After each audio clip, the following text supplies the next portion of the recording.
Alright, let's check out some of the nice comments people left on my videos. Let's take a look. At the end of the day, the Mosin is still a...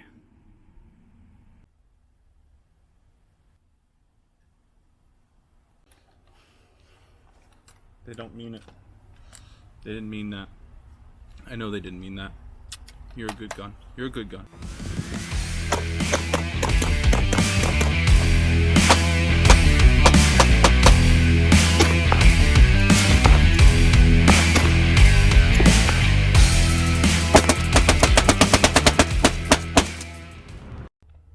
Hey YouTube, Austin Vintage Warfare here today with a different style of video.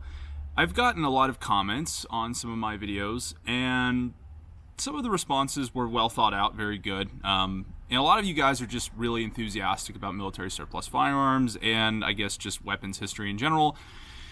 And some of you are, well, confidently wrong is a word that I would use. And I'll address some of the other stuff too. So I'm going to address the first one that I obviously showed in the intro. At the end of the day, the Mosin is still a shit tier FUD gun. While the Mosin Nagant is somewhat of a more rudimentary rifle in terms of the rifles from World War I, World War II, you know what?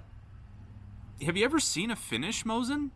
I mean, it's not like the Russian ones are horrible. Like, they're good. I think they run pretty well. I mean, yes, is there better stuff out there? Of course. I mean, people call it the garbage rod. People call it, you know, well, the Moist Nugget's not really a bad name for it, but, you know, it gets kind of some flack, and I'm not trying to say the Mosin Nagant's horrible. I have made the comparison that the Mosin is not as good as some other rifles from the era, but they're by no means horrible. They do what they're supposed to do.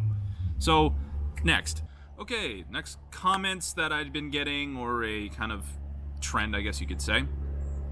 This one is the Stg44 and the MP44 are entirely different guns. No stands for Machin Pistole. Okay, so I did do a video on this. I'll leave a thingy there. The Stg44 and the MP44 are the same weapon, okay?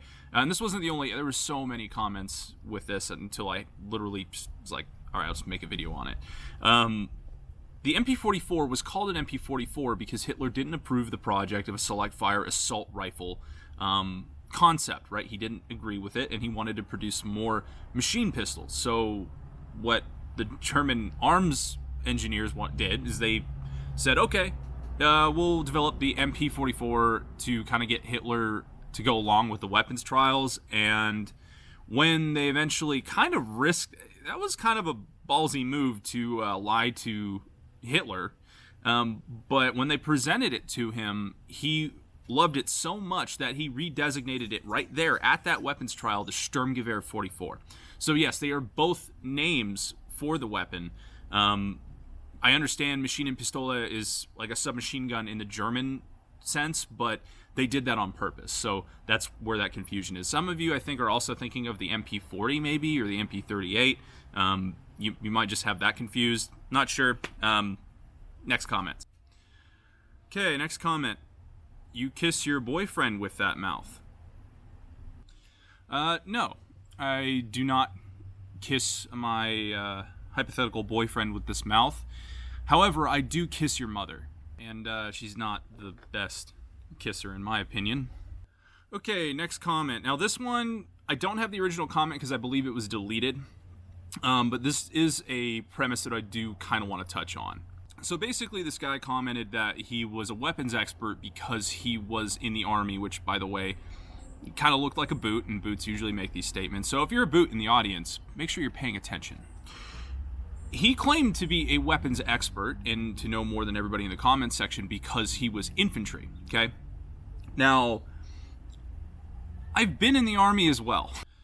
Unless your job in the military is to, I don't know, work on weapons, or you're a machinist, or you're an armorer, or something like that, you're not trained in firearms mechanics. You might be proficient with your weapon. You might know how to maintain your weapon in the field. Those are all great things. But just because you headspaced an M2 one time in training, it doesn't... you're not a weapons expert because of it, and you look more like a tool for implying that you are. The dudes who are the infantry that are weapons experts, those dudes teach themselves that stuff. And that goes for any MOS. I've been the soldier getting trained on weapons, and then I've also been the NCO who wrote the training schedule for said weapons training. So I know we don't have time to teach you that stuff. For Christ's sake, there was transgender classes that took more precedence at a time in the Army, which, no comment. But I do have his follow-up comment that he didn't delete. At Vintage Warfare, also, not that hard to obtain an STG. You can buy them on Gunbroker for less than $1,000. So the weapons expert doesn't know the difference between a 22 LR recreation that uses none of the original internals of a Sturmgewehr and an actual Sturmgewehr.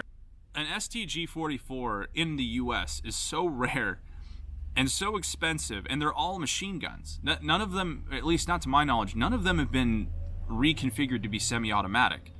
That's why it's so hard to obtain one. So basically, if I got a tax stamp for a class 3 weapon for a Sturmgewehr, if I could find one, it's probably going to run me at a normal auction house, like, I don't know, somewhere in the $28,000 to $50,000 range, and I'm not rich. I don't get YouTube money. I do this for fun. So those of the people that said, why don't you have a real Sturmgewehr? I would guarantee those people probably have no idea on how the actual firearms market truly is. Okay, next comment. Spent a little too much time on that one. Okay, next comment. Logan Paul. I didn't know he was into firearms. Wow, look at you, Logan. Pretty cocky for not being able to say Garand right. Garand is how you say his name. Well, yeah, I know that. And that's just usually how I say it. So, sorry, not sorry. To be fair, like, I understand why that would maybe annoy some people. It's just, I don't know. Just because I'm not saying the name right doesn't mean I don't know that's how it's said, or especially, like, it doesn't mean that I don't know anything about the firearm because I can't say the name right. It's not that I can't say the name right. It just comes naturally. Oh, this next one's a good one. This is a real good one. What about actually using it on the battlefield, in reference to the Karakana? What about using it on the battlefield? Do you like not being able to use a stripper clip? What? Do you like not being able to use stripper clips? Am I reading that fucking wrong? I'm having a stroke right now.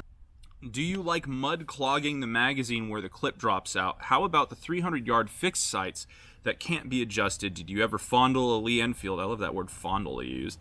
Or a Moss 36 bolt? Give some real commentary and research, man.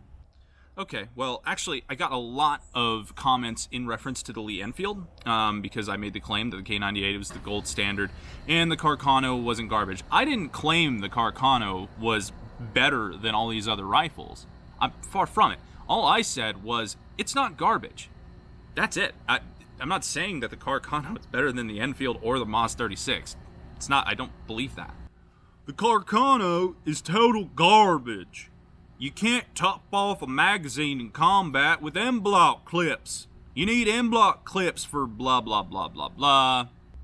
The Karakana was not the only rifle from World War II to utilize M-block clips and would be, quote-unquote, hard to top off in combat. This guy's talking like he was an Italian soldier.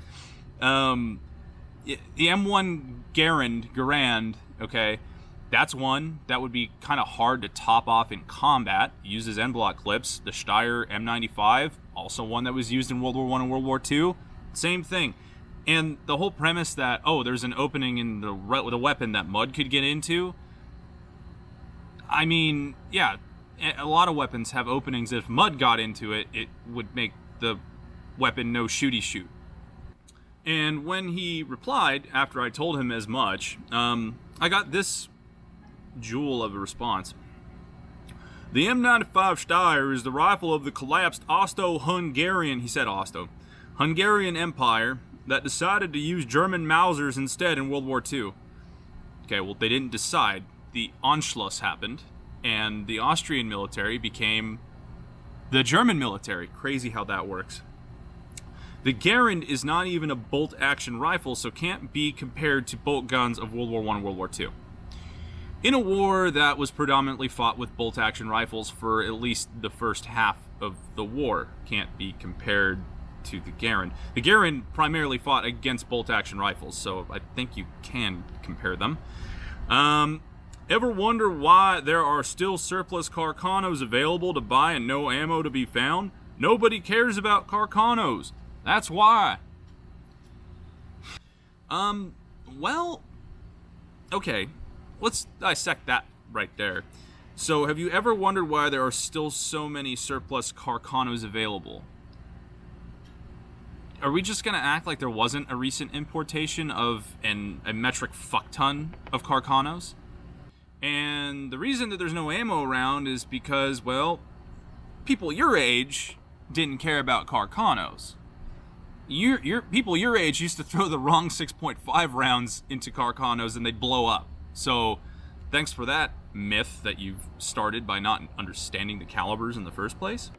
But that is going to do it for me, guys. This is Austin Vintage Warfare. I'll be filming a FN Model 24 Mauser video tomorrow, like a full-length one, for those of you that like that rifle. And I will see you in the next video. Thank you for all the subscriptions.